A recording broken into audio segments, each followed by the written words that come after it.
Hello, friends. Chris Kelly here. That time of the week. Let's take a look at stats. Let's talk about what's going on in the market. Let's talk a little bit about what's going on with money, and we'll get on with our day and the rest of summer. So, all right, let's minimize this. Here's the latest weekly statistical data. Everything's down. When you go here, this is kind of the week over week numbers. Like I said, as long as these are in single digits week over week, it's really not that big a deal. These are not in single digits. So that's a fairly sizable week over week swing. Here's what I'll say as to why I think that's the case. You've probably heard me say this before. People make buying decisions where cycles are concerned or cyclical buying decisions are concerned. People make them around, they make school-based buying decisions. We want to get Johnny and Susie into the new school before it starts. We make holiday-based buying decisions. Those are like the best two examples. We want the tree in the new house. It's a thing. Those buying decisions are often secondary to other reasons people move, but they do matter. And as such, you tend to get, relatively speaking, these small lulls in the market. The biggest lull in the market is post-holiday. January, sometimes into February, that's the slowest time of the market, typically. Late August, September, and into October often tend to be a little slower too. So I'm going to chalk it up to that. Now, if I'm right, that would mean that those numbers need to be lower for a period of weeks, for those periods of weeks. We'll see. But what's the thing that could more than offset that? Well, let's say interest rates drop to 5% tomorrow. The market would go bananas immediately. It's not going to happen. Certainly not tomorrow. That said, let's talk a little bit about interest rates. They've gone the other direction. So why is that?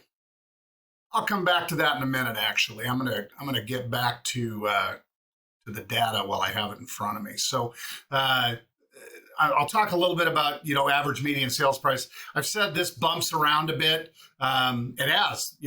This keeps swinging up and down $60,000, $70,000, $80,000 in some cases. But this has largely remained around between that number and 580.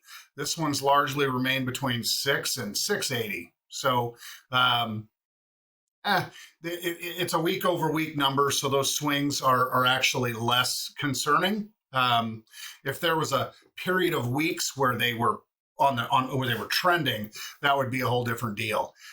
Pace of the market, the velocity of the market, as I often say, that's the average days on the market this last week. That's the median days. Last week's video, I talked about that compared to pre-pandemic, and that pace is awful similar. There's a couple other graphics that I pulled up. One is the recent market action inventory in months. So this is kind of the other metric or measurement of the pace of the market. So if no new listings came to market at the rate of sales, it would take 2.4 months to sell all the houses that are available.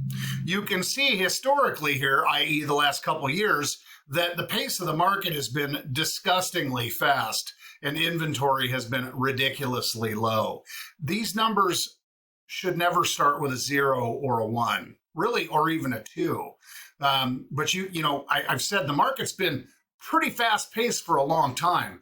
I pulled up one from 3 years ago. Let me grab it really quick here. Yeah, there it is. So this was from like November of 2020. So I had a couple years prior. You can see even in 2018 and 2019, for the most part, inventory was still 2.5 months, or in the high half of the twos as you got through winter and the beginning of the year. But for the most part, these numbers being below 3 months indicate, number one, a seller's market, number two, a pretty decently fast pace of the market. So it isn't a new phenomenon. In reality, we're getting back to these numbers in 2023 we're starting to get back there. I've said that before. I think it would be great if these numbers lived at 2.5 to 3 months.